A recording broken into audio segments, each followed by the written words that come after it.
Akala mo, alam mo kung ano ang morgue. Isang malamig at tahimik na kwarto. Puno ng mga bangkay na nakahiga sa mga drawer. Para sa karamihan, tapos ng lahat kapag patay ng tao. Wala ng misteryo, wala ng pangamba. Ganyan din ang iniisip ko. Hanggang sa ma-assign ako sa night shift. Intern pa lang ako noon. At gusto ko ng experience para sa medical field. Sa isip ko, ang patay ay katawan lang. Walang kaluluwa, walang galaw. Walang dahilan para matakot. Hindi ko alam na ang bawat hakbang sa loob ng morgue ay magpapabago ng pananaw ko sa buhay at sa kamatayan. Unang gabi, tahimik ang hallway. Malinis ang sahig, pantay ang ilaw, at ang tanging tunog ay ang mahinang ugong ng refrigeration units. Bandang 12:00, dumating ang bagong bangkay. Babae, bata pa, walang ID, walang kamag-anak. Inilagay ko siya sa drawer 14 at tiniyak na nakasara ng maayos. Naalala ko pa ang tunog ng metal nung nagsara. Sigurado ako doon. Lumipas ang mga oras, tahimik. Ngunit bandang 3:00 ng madaling araw, may narinig akong kakaiba. Mahina, parang may kumakatok sa metal. Sa una, binaliwala ko. Lumang building lang, sabi ko sa sarili. Lumiliit at lumalawak ang metal dahil sa lamig. Pero narinig ko ulit. Mas malinaw, mas malakas. Alam ko kung saan ito nanggaling. Sa storage hallway. Tiningnan ko ang CCTV. Nakabukas ng bahagya ang drawer 14. Hindi sapat para makita ang loob, pero ramdam ko na may kakaiba. Nanlamig ang likod ko. Hinila ko ang drawer, nandun pa rin siya. Hindi gumagalaw, pero iba ang posisyon ng ulo niya. Bukas ang mga mata, direktang nakatingin sa akin. Hindi ko matiis, sinara ko ang drawer at bumalik sa monitoring room. Pinipilit kong binsihin ang sarili ko na pagod lang ito o guni-guni. Ngunit sa bawat minuto, mas nararamdaman ko ang bigat ng lugar. Ang hangin ay parang malamig na kamay na dumadampi sa balat. Ang mga ilaw ay parang kumikindat na may sariling buhay. Kinabukasan bumalik ako. Mas maingat ngayon. Pinanood ko ang CCTV buong gabi. Eksaktong 3:07 AM, nag-static ang monitor. Ilang segundo lang, bumalik ang video. Nakita ko ang hallway. At may nakita akong sarili ko na nakatayo sa harap ng drawer 14.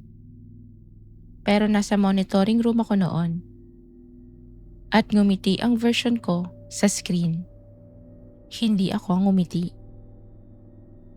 Hindi ko alam kung paano sumigaw o tumakbo.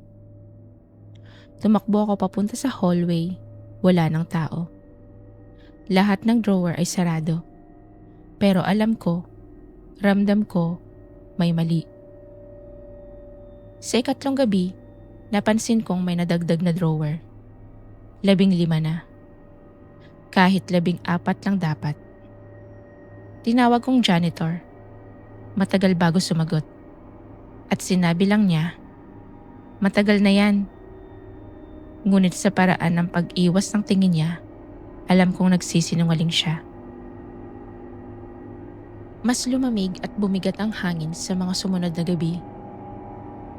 Tuwing papalapit ang 3:00, parang may naghihintay sa dilim. Sa ika-6 na gabi, nagpa siya akong manatili malapit sa storage. Eksaktong 3:07 AM, narinig ko ang sabay-sabay na paggalaw ng metal. Isa-isa, bumukas sa mga drawer. Dahan-dahan. Parang may gumigising mula sa mahabang tulog.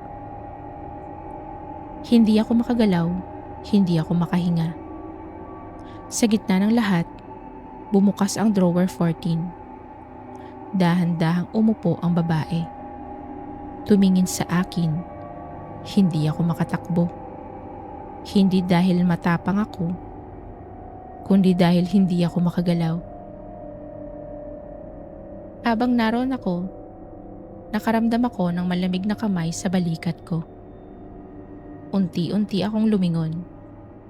Nakatayo siya sa likod ko. Mas malinaw ang mukha niya. Buhay. Sa likod ko, may bagong drawer na bumukas. Alam ko na ang susunod na mangyayari. Hinihila ako papasok sa dilim at narinig ko ang boses ng janitor. May nadagdag na naman. Habang lumilipas ang mga gabi, mas nararamdaman ko ang presensya ng mga lumang bangkay. Para bang sinusubaybayan nila ang bawat galaw ko. Hindi lang sila nakatingin, parang nagbabantay, naghihintay, at may sariling plano.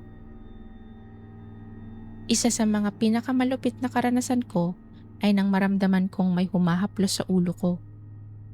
Hindi marahan, hindi rin brutal, pero sapat upang magising ang lahat ng nerbiyos ko.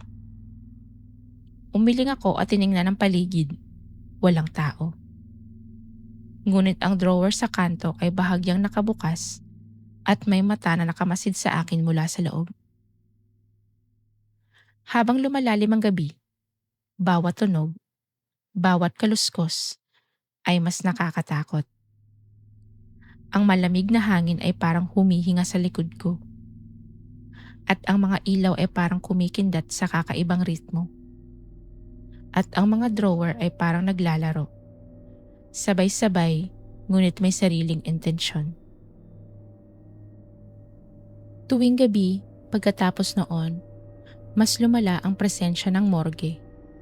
Sa bawat drawer ay parang may sariling isip. Bawat tunog ay may layunin. Maraming beses na akong nagising sa sarili ko na nakatayo sa harap ng isang drawer. Hindi ko alam kung paano ako nakarating doon. Minsan, naramdaman ko ang mga kamay na humahaplos sa akin, malamig at mabigat. Ang mga mata ng babae sa drawer 14 ay nakatingin sa akin. Hindi kumikibo, ngunit ramdam ko ang galaw ng isip niya. Tumututok, nagbabantay, naghihintay. Nagdesisyon akong gumawa ng talaan ng bawat nangyayari sa bawat gabi. Inilista ko ang oras ng bawat paggalaw, bawat static sa CCTV, bawat drawer na nagbukas. Ngunit tuwing babalik ako sa listahan, may mga entry na nawawala. Para bang may nagbabago sa realidad mismo. At may puwersang hindi ko maunawaan na nagmamasid sa akin. Sa ika-10 gabi, may nangyari na hindi ko malilimutan.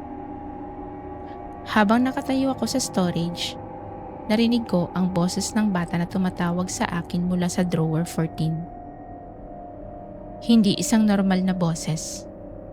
Malalim, malamig, at walang emosyon. Lumapit ako. Tumayo ang balahibo ko. Ang mga drawer ay dahan-dahang bumukas at sumara. Parang may sariling buhay. Hindi ako nakagalaw. Hindi ako nakatalon. At sa huli, nakita ko ang sarili ko sa CCTV. Nakatayo sa harap ng drawer 14. Nang hindi ko alam kung paano ako naroon. Ngumiti ako sa screen, ngunit hindi ako ngumingiti. Tuwing gabi, mas lalong lumalaki ang hallway. Mas marami ang drawer. Minsan, 15, minsan 16, minsan 17. Hindi na ako makapaniwala sa mata ko. At ang janitor, sa bawat tanong ko, ay palaging may mahinang sagot. Matagal na yan. Ngunit ramdam ko ang katotohanan. Ang morgue ay buhay. Parang may sariling isip at plano. At ang drawer 14, ang batang babae, hindi siya patay. Kung mapunta ka sa morgue at mapansin mong mas mahaba ang hallway kesa dati, huwag mong bilangin ang drawers.